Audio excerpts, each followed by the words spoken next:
Welcome to the Future of Work. It's a new series that we're looking very hard at the impact of all the changes in the economy, changes in technology, changes in globalization that are impacting on independent workers, those who aren't employees, but in fact are out there making their way as independent workers.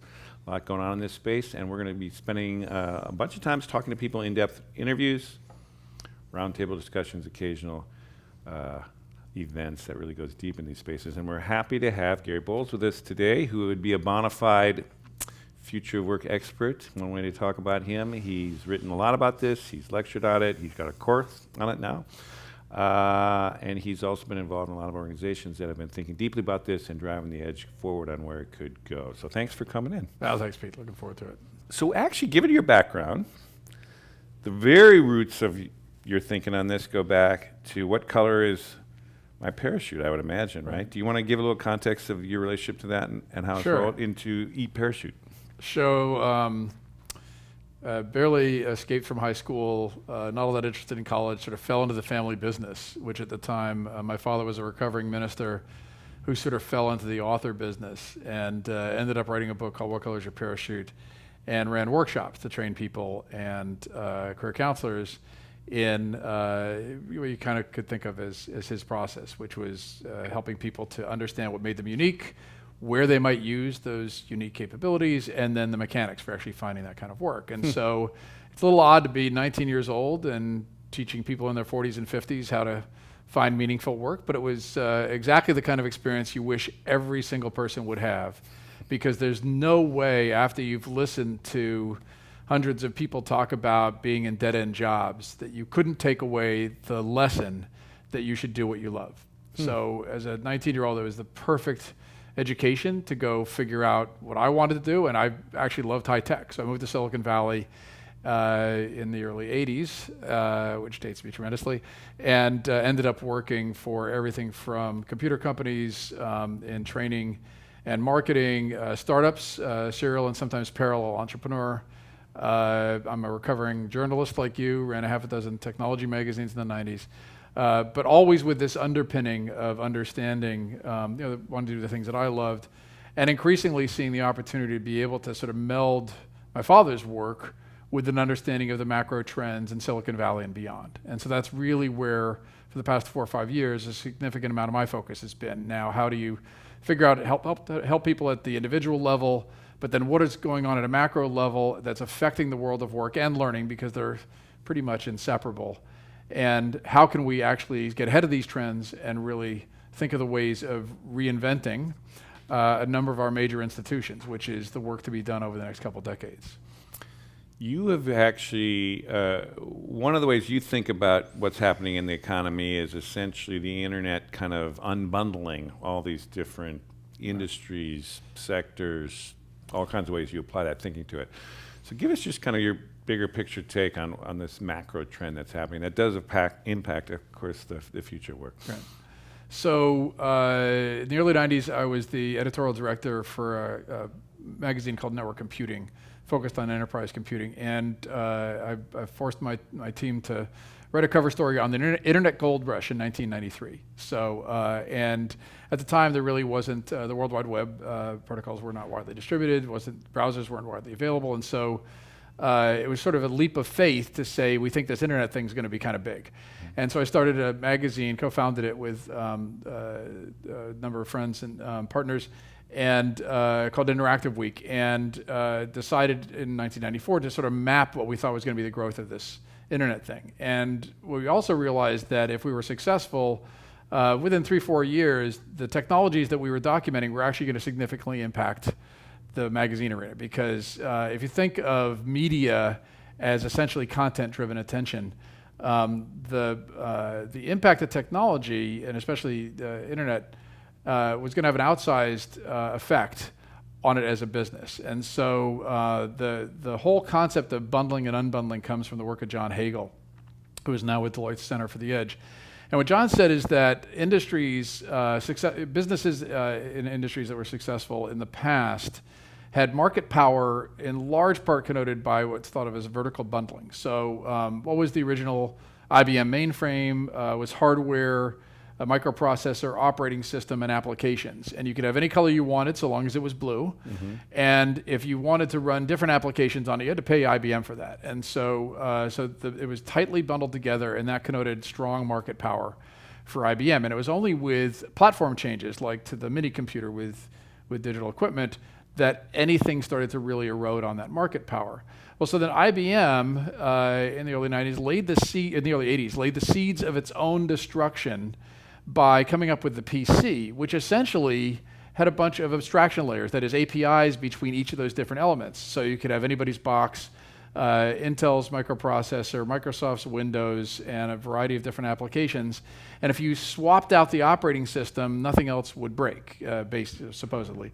So you could interchange those components. And what it allowed, it essentially happened was you went from vertical bundling to this unbundling. That is, each layer, different innovators could innovate at different speeds and not be strongly interdependent with each other. And so along comes the internet, the ultimate unbundling layer, which abstracts everything beneath it. And so if you apply that to industry, so back to media, what's a media business? The vertically integrated media business is a physical plant, smearing ink on dead trees. It's content creation, you got to write it. Content curation, you have to edit it. Distribution, you've got to be able to mail it around, and you have to sell ads against it. So that's a media business. Along comes the internet, it breaks all these pieces apart. So you don't have to smear ink on dead trees anymore. Content creation, that's everything from blogs to Huffington Post. Content curation, that's Reddit. Distribution, that's a wide variety of successful sites that plug content into them, although increasingly not the media businesses' sites. And ads, well, that's Google and then ultimately Facebook. And so when you unbundle industries, you essentially create market conditions that mean new entrants can come in and dominate very, very quickly. So if you think of markets as healthy pyramids with large multinational at the top and small niched and focused at the bottom, and everything in between, sort of a healthy ecosystem, industries in the past have always gone through consolidation. So there's always been this process of trying to buy up and merge companies and so on. But essentially most industries in the past were pretty healthy ecosystems. And along comes the internet and high technology, and what I think of as sort of the twin towers, automation and globalization. And what ends up happening is you get increasing returns at the top. So there's only one Google, one Facebook, one Amazon, and so on, once they get the business model right. It doesn't mean they couldn't be dislodged by somebody smarter, but it's less likely once they've really established their domination. You get very low friction at the bottom, which means any of us can start a blog or an internet-based business tomorrow, and especially with cloud computing, it's cheaper and cheaper. But the middle evaporates. So my thesis is the internet and technology evaporates the middle in most markets. And so this construct of unbundling is really, really useful when we start to look at the dynamics of work. And so when you think of industries being unbundled, that changes the dynamic of what an organization is and how it maintains market power. And it also changes the environment in which people work. So just to clarify, before we get into that nature of work change, the consolidation at the top, is this kind of a network effect essentially of that there's incentives essentially always for one kind of key platform essentially? Yeah. Just explain that a little bit more of why that's inevitable in that respect, given the technology. Right. So there's actually three dynamics that I think are the most pivotal, and that is a network effect, increasing returns, and paranoia. So network effect means that as I create platforms in which others need to come and interact, so I create two-sided markets and I'm the platform on which the market interacts. If I continue to do that efficiently, I blot out the light for others, because the way that incumbents in the past have had their lunch eaten by the new players is that they were fat and stupid. That's the Clay Christensen, innovator's dilemma. I reached the top, and everything I did to innovate to get to the top, I now want to keep on doing, but I'm too stupid to realize that there's a brand new model that's coming, and somebody comes along and eats my lunch doing that. And so the network effect is I created that platform. There's very, very strong incentives for everybody to keep playing on that platform. So a lot of people don't realize, for instance, that eBay, there were tons of small niche markets, online marketplaces, as eBay rose to prominence, but eBay just kept on subsuming those markets. And so that network effect just like Google's with its ad network. There's huge incentives to keep on playing on that main marketplace because typically it's the most efficient marketplace. It's typically the best place that you get the kind of pricing that buyers want. So the first one's network effect. Second one is increasing returns. Is once you have established that position, if your incremental cost of production is zero, which it is in most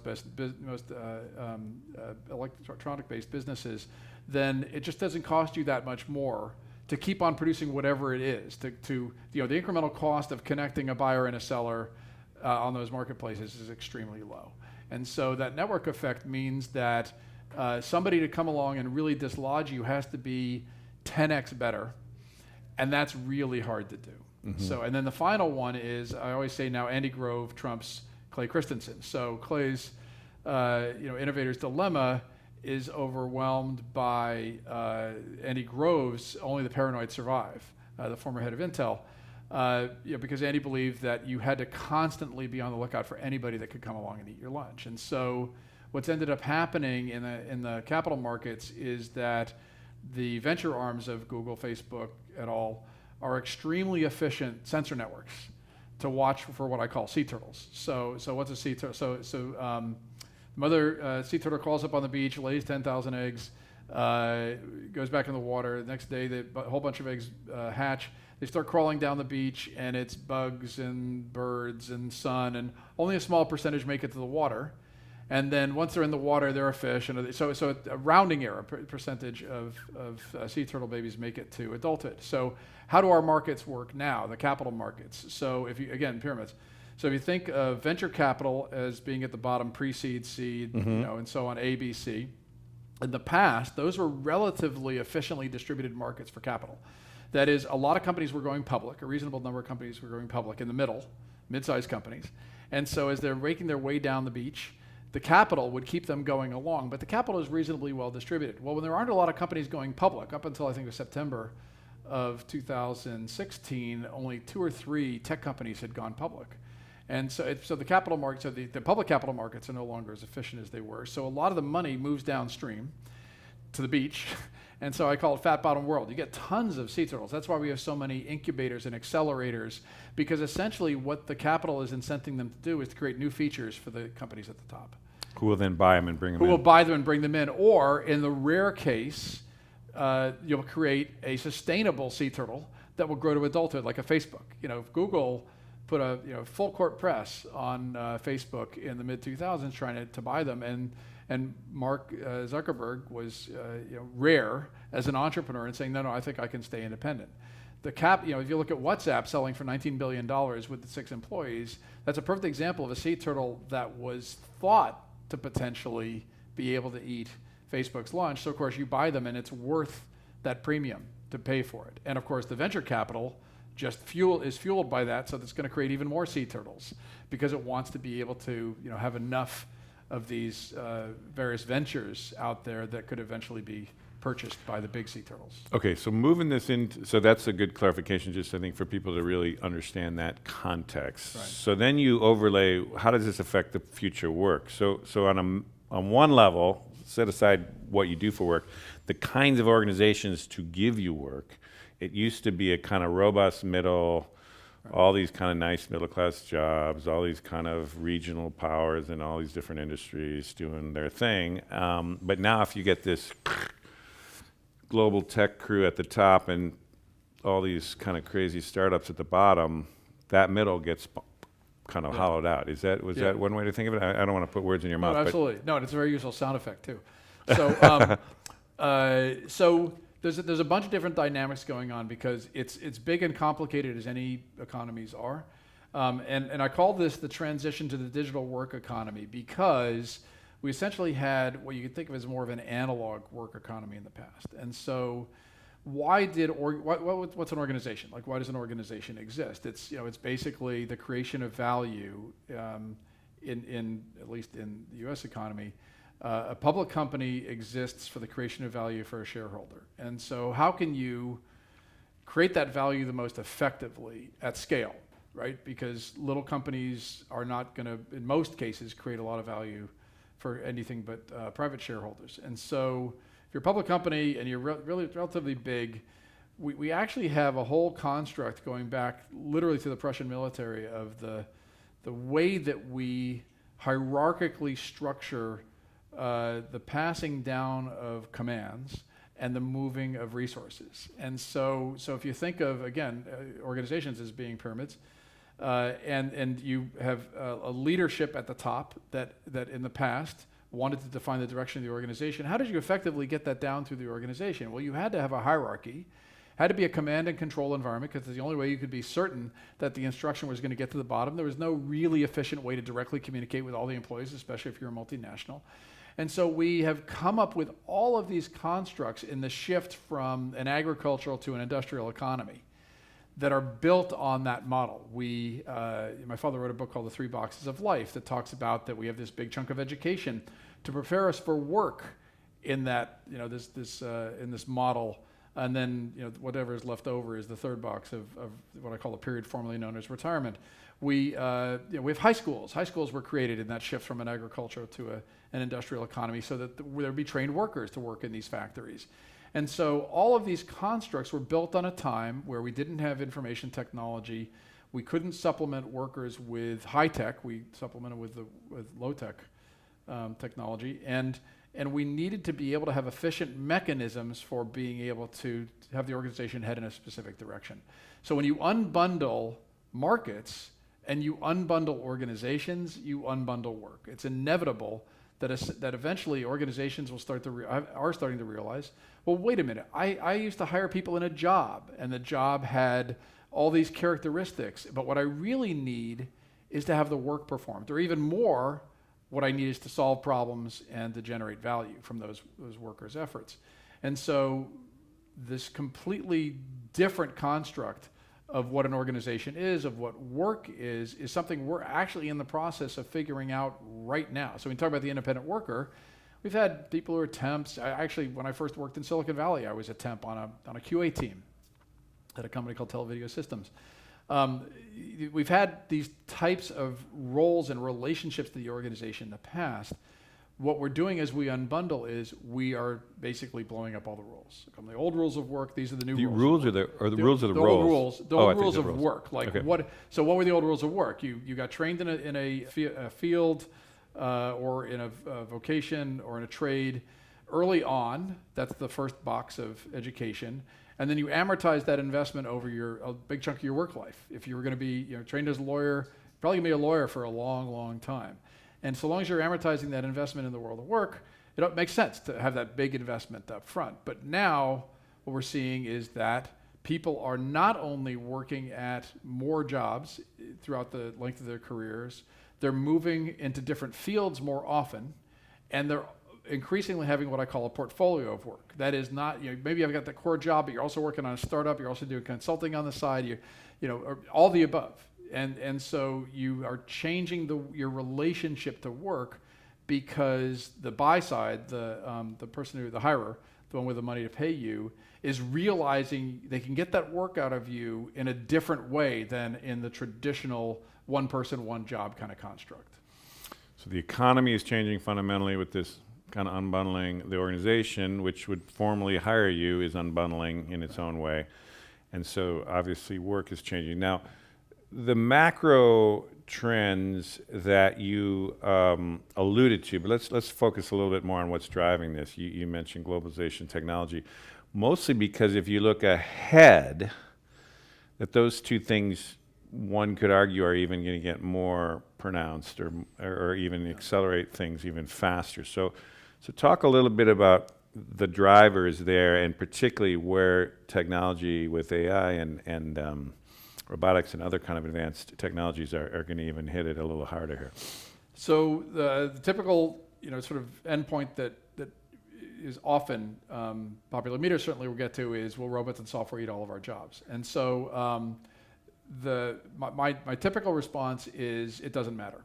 Because if you think of all of the dynamics of the shift to a digital work economy that would characterize, you would have a significant population that's been displaced. That is, they've got, I always use Venn diagrams. So you think of, if this is all the supply, all the people and all the work that they could do, and this is all the demand, all the paid work that's out there, you're going to have some people left behind.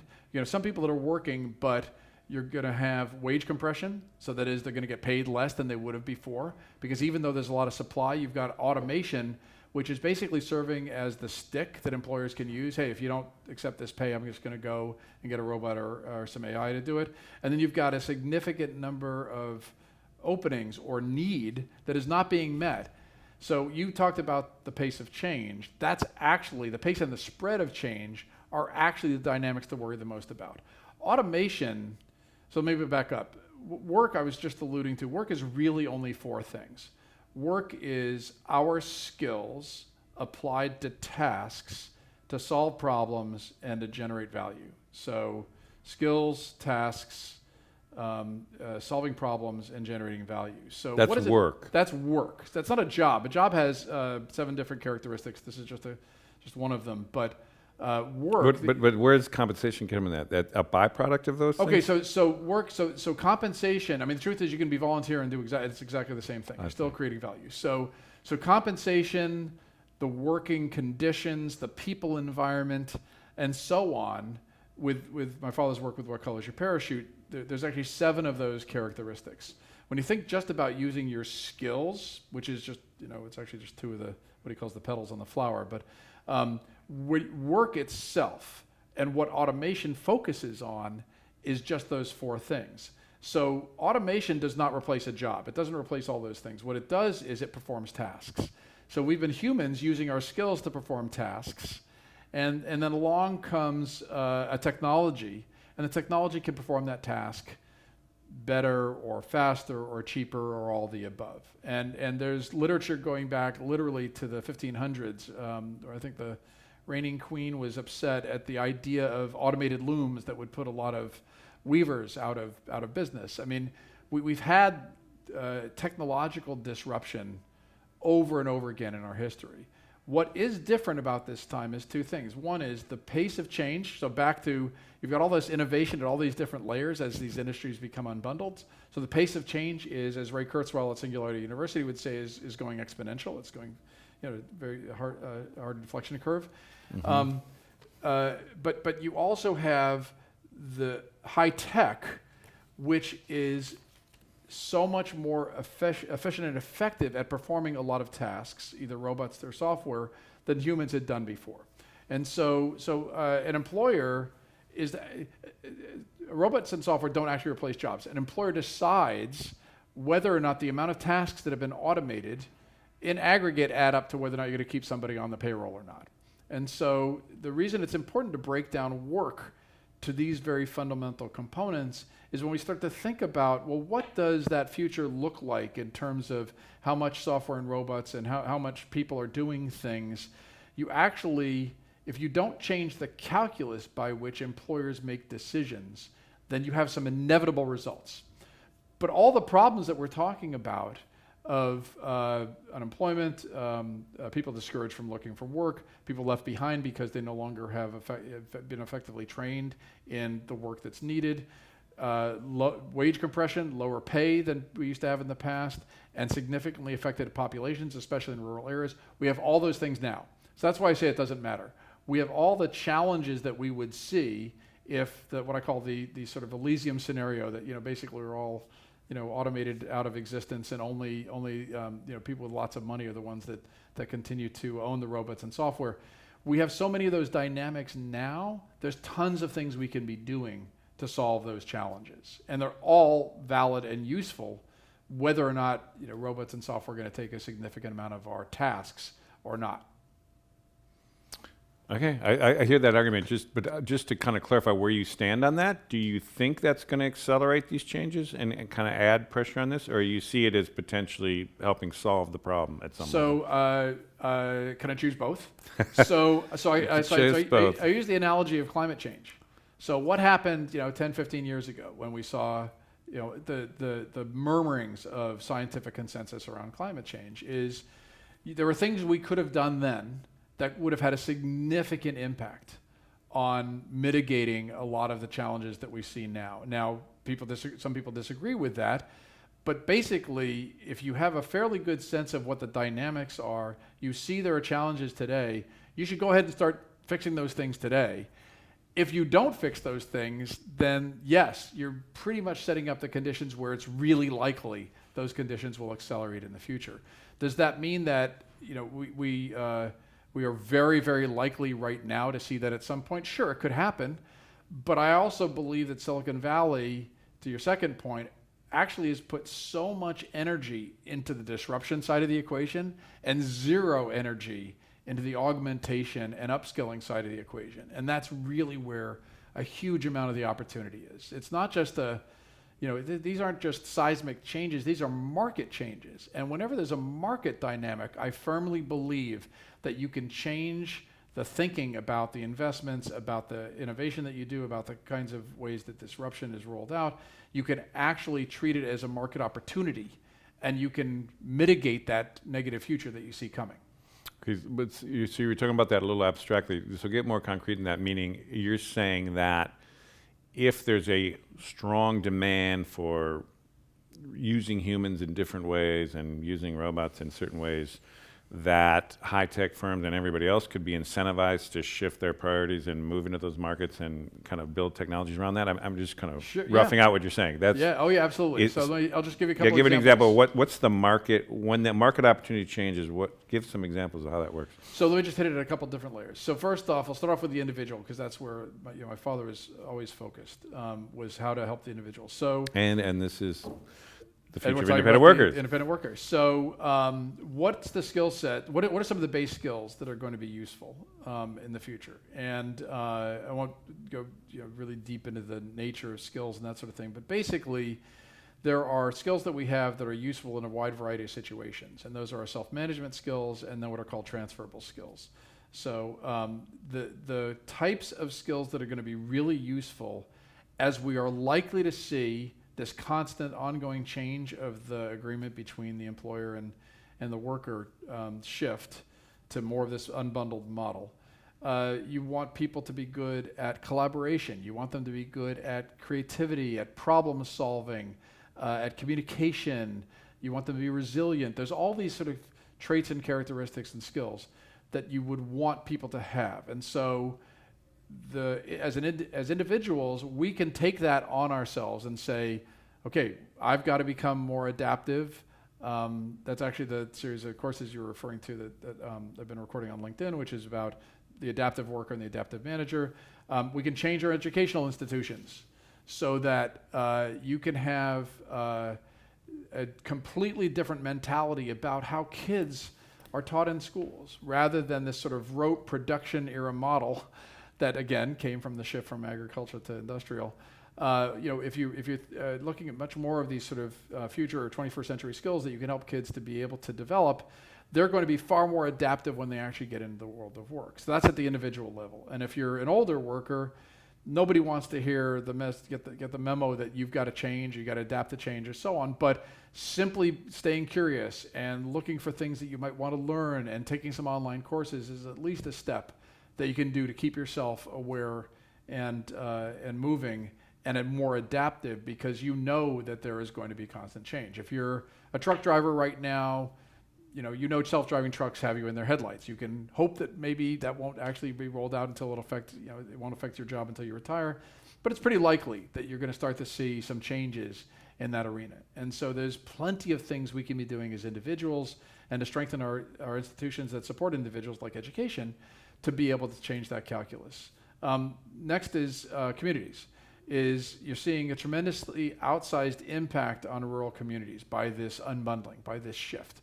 You're seeing a tremendous move to the cities of corporations, factories, and individuals, because that's where opportunity is perceived to be. As a country, the United States, more than 50% of all of our people live in what's classified as an urban area.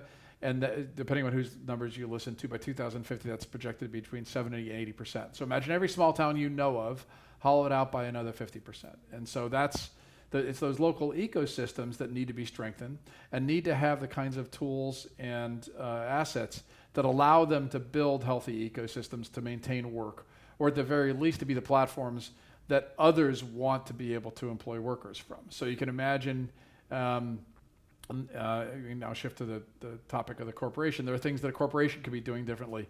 If you were going to go hire 5 employees in Manhattan, or you're thinking of instead hiring them in a small town in upstate New York, the outsized impact you'll have on that economy of that town in upstate New York is huge. And so if you as an organization start to commit to having managers who can manage remote workers, if you build in incentives so that you'll hire remote workers, that's just one example of how you can change the calculus and have the benefits of this more unbundled economy be more widely distributed. So internal policies of these companies, but you were kind of alluding earlier in your first comment about what these companies could do.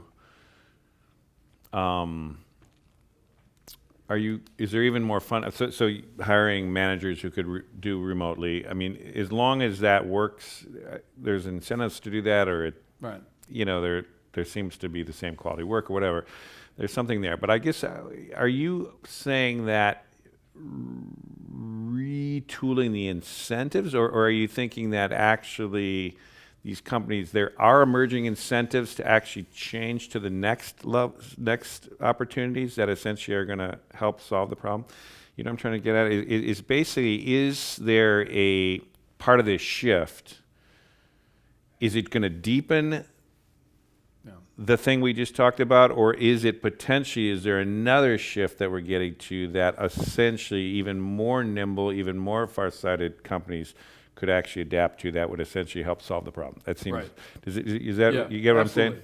So, And it kind of gets to like, is this digital economy a better thing in the long run, and are we getting to something that actually is emergent that we aren't quite wrapping our heads around right now? yeah, okay. So when you say good, is it good? My first question is always for whom. Yeah, So okay. so right Fair enough. now the shift is actually pretty good for businesses. We've got record profits. We've got stock market on a tear. Here in mid 2017, and so far it's actually looking pretty good for business. It's not looking so good for the worker, and it also, we know that, back to the pyramids, we know that in our economy, I wrote a piece called Unbundling the Middle Class. We got kind of the same sort of dynamic. Is you've got increasing returns at the top. If you've got a lot of money, you're going to make a lot more money. You're more likely to. If you're in the bottom two quintiles, you're nowhere near as likely to be upward economically mobile as you used to be back certainly in the 60s and 70s. And so the answer is some people are benefiting really, really well. Is it broadly distributed benefit? No. And it's very likely to be even more polarized, for the middle to evaporate even more, given the current dynamics. So how do you change the dynamics? Mm-hmm. So let's talk about what organizations can do, and let's talk about what you can do at a policy level. So what organizations can do, my co-producer Heidi Kleinmaus and I, we were co-founders of an initiative called SOCAP, Social Capital Markets, which had its seeds here in San Francisco in the early 2000s, and then in 2008 we launched an event that today, although we handed it off to our co-founders a number of years ago, is an event that brings together 3,000 entrepreneurs, investors, and organizations from around the world that want to treat business as having an opportunity to have an impact. So what is I mentioned the design of the corporation in the U.S. As Jack Welch called the world's dumbest idea, in the U.S., the major role of a company is to increase shareholder value. Well, there are inevitable consequences for doing that. Companies will not act to the benefit of their employees, their customers, the communities in which they operate, their partners, or the planet as effectively if all that they care about is generating shareholder value. As a matter of fact, they have incentives not to benefit them. And so with SOCAP, we felt that there were a number of conditions that you needed to be able to change the nature of business, literally, so that it could have a more positive impact. And so one of the first steps is that organizations can say, whom of these other constituents, you still can give value back to shareholders, but whom of these other constituents do you actually care about? And how will you change what you do to be different? And the reason that that is a benefit to the organization is not just because it's a good thing to do, but increasingly because it's good business. We call it doing well and doing good. And so if you are seen as an organization that has an outsized benefit to the communities in which it operates, the thesis is you actually will find that there's this customer set that wants you to do that and will increasingly want to buy your products or services over somebody else that doesn't do that. So that's just one example. Another example is you're going to be able to attract employees better. Millennials have said over and over again they want to be working in an environment where there's a purpose. And so if your organization has an authentic commitment to meeting these needs of other stakeholders, you are going to likely be a much, much more attractive place for them to work. And so there's tons of other examples like this, but the first is to think of the nature of the corporation and think about the ways that we recalibrate the distribution of that value. And so we think that as you unbundle the organization, you're going to see a lot more organizations that probably look more like co-ops than they look like for-profits, where actually those stakeholders, those shareholders are all baked in to the organization. So imagine a Lyft or an Uber that was owned solely by the drivers. You can imagine those types of organizations popping up out of nowhere as new market opportunity occurs, but that are more efficient distributors of the capital. Because right now, the capital still typically is going to go to that investor who is at the top and is already making money. So there's an incentive, so potentially an incentive with visionary kind of companies or leaders to do that. But on the other hand, get to the policy side. So there's also how would we, I'm sure with great difficulty, change the rules to kind of restructure it. But given the dramatic shifts that are happening here, it seems reasonable to start rethinking the rules. Well, it's always value to rethink the rules. It's always value to have the range of conversations so that people just have a shared understanding of the dynamics. This is complicated stuff. It's not, we're talking about economy, a big economy here. And to some extent we're talking about global economies because inevitably you start to bring in issues when you talk about automation and globalization. You're talking about not just, the soft walls of an organization as it becomes unbundled. You're to some extent talking about the soft edges of economies and how they become more and more interlinked to each other. So, in one way, if you look at NAFTA or if you look at the European Union, those are essentially unbundling, in one context along former geographical lines and instead saying, no, we're going to say this is a continental line. And so you're basically recalibrating economies to be able to soften those walls between them.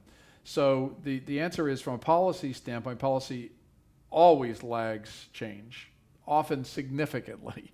So first there is a wave of technological change, then there's a wave of societal adaptation, and then ultimately there is some level of adaptation, at the legislative end. And I've done a number of initiatives in DC, especially with organizations like the State Department. I feel that, especially in this period, we're just not likely to see the kinds of changes at the macro level, on a national level, that would really effectively help and rather than hurt the constituencies like independent workers in this in the shift to digital work economy. I do feel hopeful that local economies and local ecosystems and at the state level, that's more possible.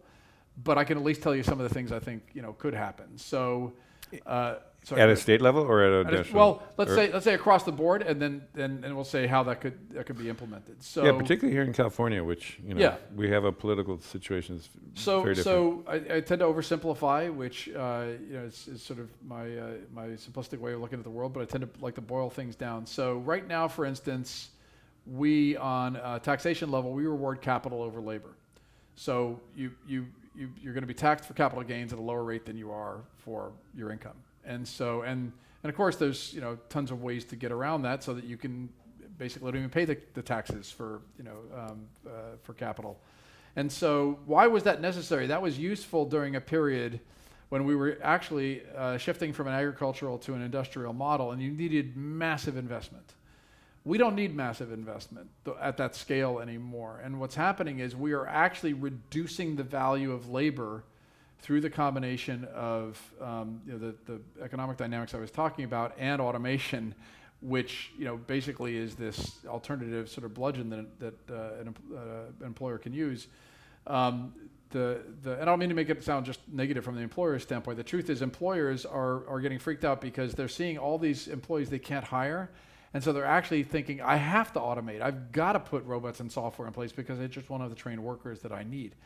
But still, what you find is that labor, the value of labor, except in really, really hot job areas, as it always has, is going down. And so you can change the tax base. You can change the ways in which independent workers, for instance, who are mostly all 1099 wages nowadays, you can remove some of the disincentives for them to be independent workers at the very basis, at the most basic. You can think of ways that they can have access to some of the same kinds of capabilities, and what always comes up is healthcare that their employed counterparts have, and make that easier, more accessible, make the markets more efficient for them as well. So those are the kinds of things that would be extremely helpful, but I'm not saying we're going to change our taxation rules tomorrow.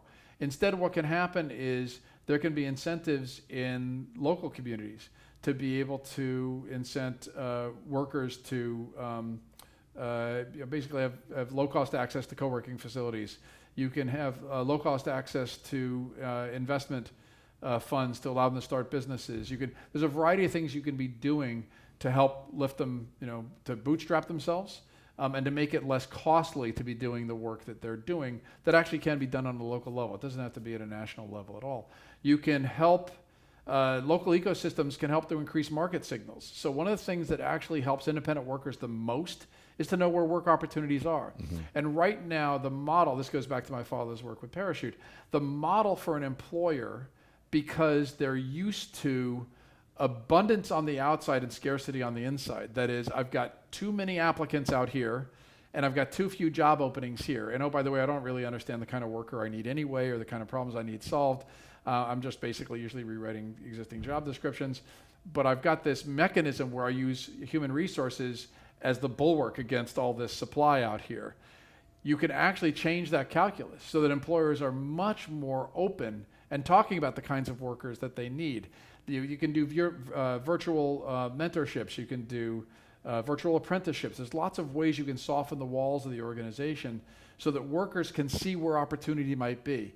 And what you do is you help the organization to be able to rapidly and dynamically bind around new problems. You see a new market opportunity, you suddenly need 500 people to do that. You're going to find that you're going to be able to hire those people so much faster. That can be done on a local ecosystem level. It doesn't have to be, you don't need national policy or anything like that to help an organization to be able to function like that. And then cities and counties and regions can offer the kinds of tax incentives for organizations that are doing these kinds of things, that want to house a co-working facility in their basement or any of these types of services that can support their communities. They can actually reduce costs for those businesses to be able to do their business. Do you think California, that's, sixth biggest economy in the world and all the different outsized weight it has in this country and globally for that matter, do you think they could do, we could do something, since we're sitting here in San Francisco, do you think that could actually, just like there's kind of a climate change agenda that's very at odds with the national agenda right now, could there be a kind of a independent worker agenda that could be much more dramatic and much more kind of clear? Yeah, absolutely. What a lot of people outside of California don't understand is that we really are the country in a microcosm. I mean, it's not very micro. It's actually, you're right, it's a pretty big economy. But we've got, if the push to break California into, what was it, 6 different states or 8 different states, if that had happened, we would have had one of the richest states in the Union, which would have been the Bay Area, and we would have had one of the poorest states in the Union, which would have been the Central Valley, and Northern California. And so we actually have exactly the dynamics I was talking about. We've got all of this, people thriving here and moving to the cities where the opportunity is perceived to be, but we also have massively high costs, which means that middle will continue to evaporate. As a middle class teacher or fire person, you can't live in the city anymore. You got to move farther and farther out. We could be building the connective tissue with our rural areas to be able to distribute work more efficiently. We could be distributing the capital so that we actually incent startups to be starting in Stockton as opposed to San Francisco. We could, it's inevitable that we will do those things, because what ends up happening is you fill in all the blanks in a place like the Bay Area. Now every place is expensive to live. The capital will efficiently look for ways to be able to go and be applied elsewhere. So we can kickstart those processes. We can actually build better connective tissue. We're max 5 to 10 years away from self-driving buses, so the people are going to be able to commute in from a Stockton or from a rural area to some place like the Bay Area or to Sacramento from farther and farther distances. Is that what we want, or should we instead be changing the economic incentives so that they actually are innovating in place or working in place and helping businesses, organizations to build the skill set to be able to manage those workers remotely, or to build their call center, or to fund the new startups in those more rural areas. There's tons of things we could be doing to be able to demonstrate that it's doable on a nationwide basis. Totally hear you. And it also, you're pointing out kind of technological developments that could act as help solve things. Like everyone focuses on AI and the robotics as kind of displacing people, but interactive video right now is getting better and better and better and more ubiquitous, and bandwidth is getting better, and we're now getting fiber to this office here. It's like at some level you could imagine an economy that is with those kind of fluid connections, not really that differentiated by living in Stockton or living here, Right. potentially. I'm just saying that there's other trends that are essentially moving in the direction of knitting the country back together at some level too. Yeah, absolutely. And we can take responsibility for actually helping to kickstart that as individuals as well. And so when you're talking about the independent worker, for instance, what ends up happening in a lot of cases is if you have a portfolio of work, a bunch of different projects that you're doing, you also have to have a portfolio of learning, because you've got to continually be pushing the envelope to the next thing that you can do. Why are so many workers independents? Because I think they weren't doing before either wasn't lucrative for them or they didn't love it anymore, and now they wanted to go do something different. But the only way that we're going to have a really great, in the past this has been called a contingent workforce, which is exactly the wrong mentality.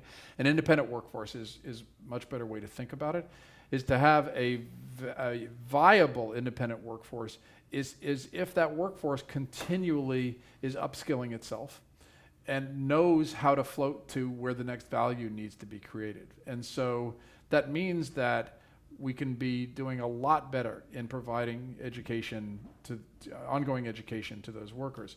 We can, as individuals, we can be much more proactive about trying to find the places where we're really curious about something, or we're really passionate about a topic, or we want to learn more about it. And then employers can be doing more things to be able to help demonstrate, oh yeah, that's exactly the kind of thing we're going to need here. And today we over-index on coding, and it's really important. We're going to need a lot of coders. But in 20 years, is code going to be writing code?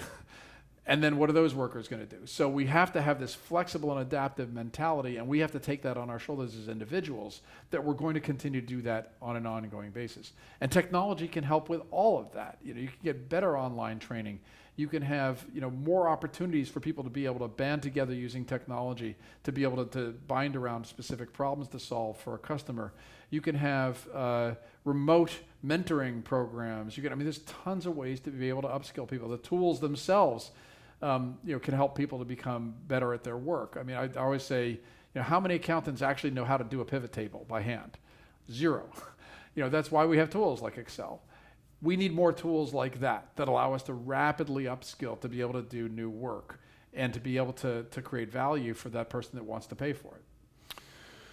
So a lot of times the current frame, if I might say so, is a lot of people look at independent workers and say, oh, poor independent workers. It certainly was a case where, oh, if you're a temp in the 80s, oh my God, poor, or contingent workers. And I was, yeah. And, oh, if only those people had real jobs. And anyhow, there's this frame of it as a negative thing. And what I think, or relatively not like what you'd want to be per se, I'm wondering to what extent that's just wrong, and that really the independent worker is the precursor of the worker that's everybody's going to be, essentially, one way to put it, or almost everyone's going to be in the 21st century. I mean, to what extent could we reframe this as they're the vanguard of the digital economy of the coming century, and not, oh, they kind of got marginalized or left behind or shuffled out of the jobs economy of the old 20th century? What do you think of that frame, or how would you think of that?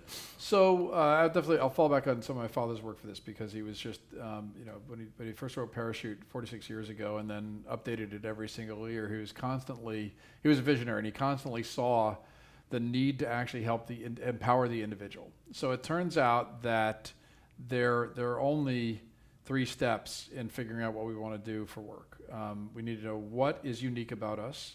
We need to know where the various possibilities about those skills and other attributes could be used. And then we need the how, the mechanics. So what, where, and how.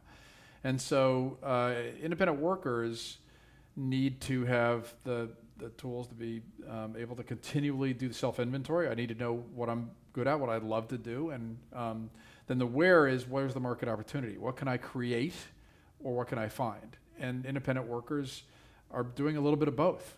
In some cases there's an opening, or there's already a need posted, but in a lot of cases, no, they're just leveraging their networks, and they're finding that there's a need, and then they're having basically a dating dialogue around that need, and then and that's part of the mechanics of building out the network and creating their portfolio of work.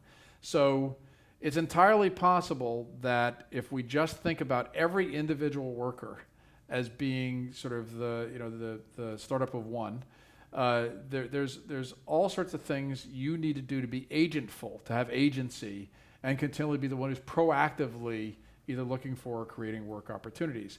And that's true whether you got a full-time job or you're completely independent. Mm-hmm. You should be more agentful. And what is really important to think about is it's all a point in time and situational for all of us. Is you could have a full-time job today and you could not have it tomorrow for whatever reason, whether you chose to or your employer chose you not to. And so the skill set for going through that constant recalibration is something everybody needs. But it's really likely that the independent worker is the most well-trained or well-experienced in that broad skill set, because they're already learning how to be adaptive. They're already learning how to be proactive. They're resilient because they're dealing with, obviously, often a lot of changes. What you find a lot of workers are missing out of that calculus is reliability of income. So yes, that independent worker is probably the harbinger for the way we're going to think about a lot of workers in the future, but you've got this traditional role of having a job, and one person, one job, and 9 to 5, and that sort of thing, and the reliability of a paycheck that a significant portion of especially older workers in the United States want. So what's missing right now for that independent worker is anything that looks like certainty. And so, sure, you've had employment agencies, and often those are that's the platform that has resolved a lot of that uncertainty. If you're a highly regarded temp, you are going to have work as long as you want it, and you're going to make a good wage out of it because they can charge a premium for you. But increasingly, we're going to find that the existing systems are not up to the task. That is, they really can't help independent workers to be able to find or create enough work opportunities. And so we're going to have to figure out ways, and they won't be able to do it in a way that matches the lifestyle they had when they had full-time, reliable work. Because that's really the measure. So here's an independent worker, portfolio of work, doing a bunch of different things, loving what they do. Here's what they were making and what their lifestyle looked like before they were doing that. Are these even halfway equal? Or does, now that I'm driving full-time for Uber, mean that I don't have the paycheck when I was flipping burgers at McDonald's, and I'm actually making about the same amount of money, but I'm not really, because I'm spending it all on gas and so on. So what does that look like? What does that comparison between those lifestyles look like? And how can we help that independent worker to have more certainty around their income, or at least to be able to have the kinds of opportunities on an ongoing basis that would allow them to be able to have a reasonable lifestyle, reasonably similar to the one that they had before. Our studies with Parachute have shown time and time again, if you give people 2 job opportunities, a job they don't love as much, but one they really, really love a lot, and are continually energized by it, sure, they'll accept lower pay. The question is, do you have the luxury of continually accepting lower pay, for that flexibility? So that's where a lot of the work still needs to be done. We need more processes and probably more technology to help prop up that worker and to be able to make sure that they continue to have access to work opportunities.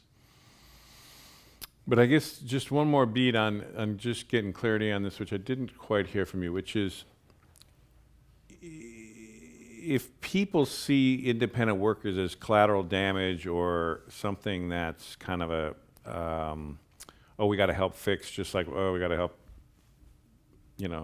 people who are homeless or people who don't have housing or so.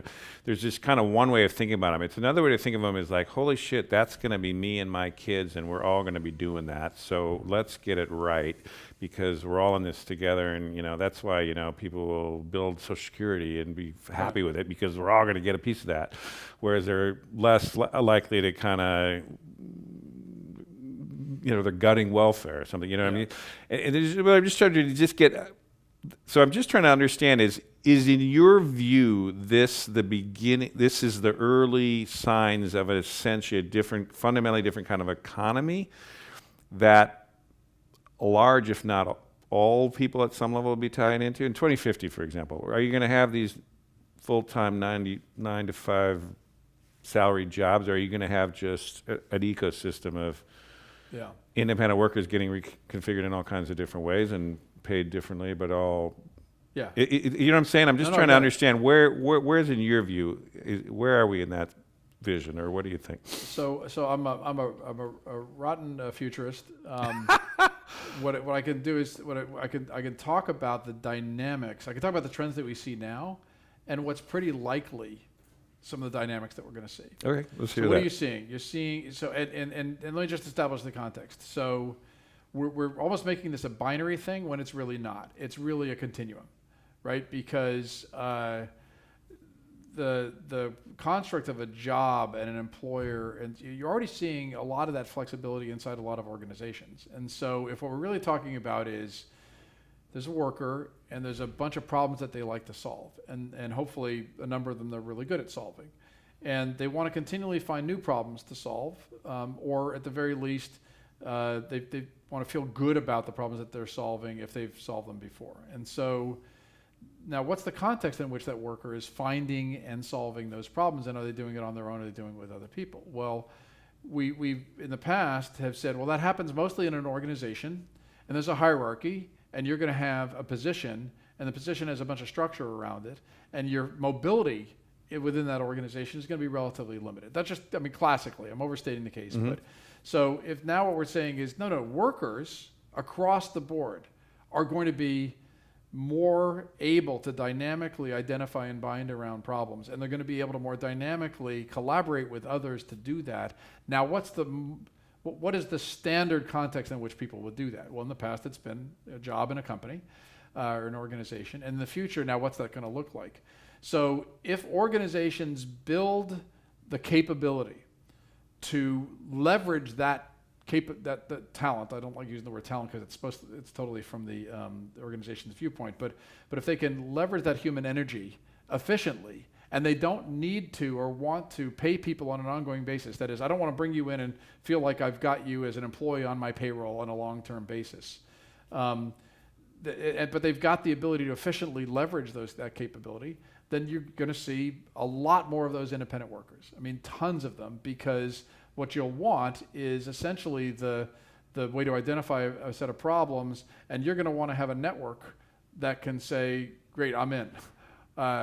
What is possible is that employers or corporations are going to start to think about the dynamics of work, and rather than want problems to solve, they're actually going to want more and more results to be generated, value to be generated. And so you're starting to see the rise of, I think John Patel has written about this, about work clouds, which is essentially an abstraction layer over the work to be done. So rather than going through the laborious process of finding a website designer and telling them my spec and asking 5 website designers to give me their bids and managing that entire process, instead I can say, what's the result I want? What's the value I want generated? I want a website. And it's going to have these characteristics, and then I put it out on an online marketplace. And whatever responds and gives me back at the cost that I'm willing to pay, gives me back the website that I want, Was that AI? Was it people? I don't know. You know, there's the work gets done, the value gets generated. I have no idea what's happening under the covers. So if organizations start to see more and more of that as being valuable, that's the kind of way I want value to be delivered, I want problems to be solved, then that abstraction layer encourages, unfortunately, platforms that would disintermediate workers increasingly, because it's going to be cheaper and cheaper to do it with software and robots. So that's the risk as we unbundle work more and more. The opportunity is if we instead say, well, what are the incentives to use a person over a piece of AI or a robot?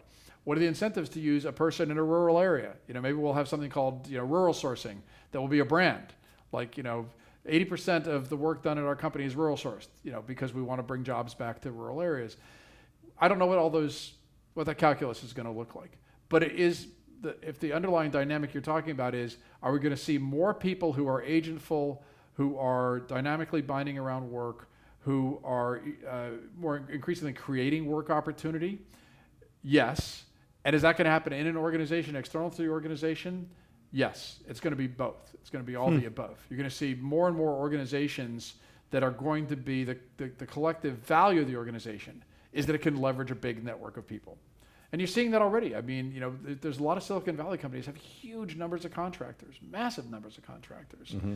And the reason they do it now is because they're basically managing the numbers for the street. They're doing it because, you know, if there's a downturn in sales or anything like that, they can let all those people go and it doesn't look like a layoff.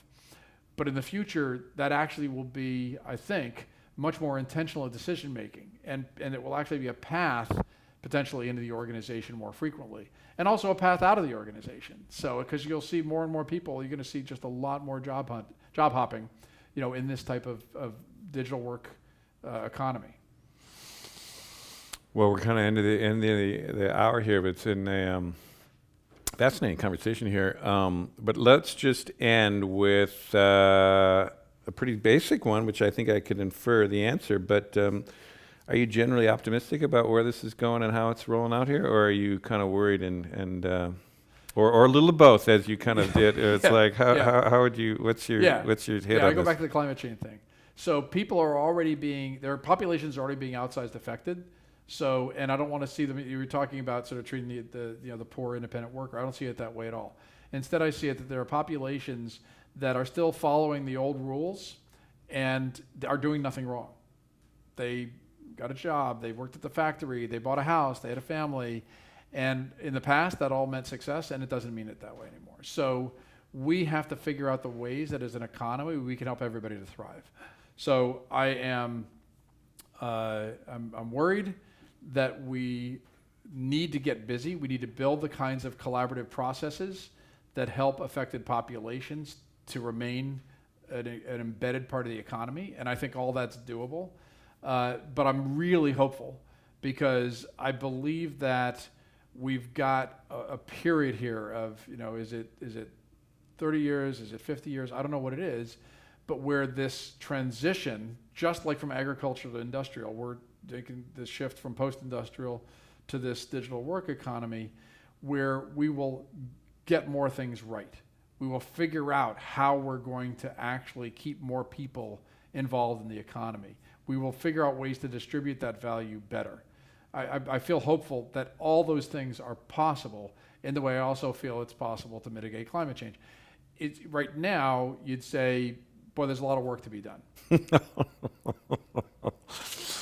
Well, let's get working on it, huh? All right. So anyhow, thanks for coming in and talking to us. And Gary Bolles, as always, gives us some good insights into what is a difficult project, the future of work, the future of workers, and we'll continue on this for the rest of the year.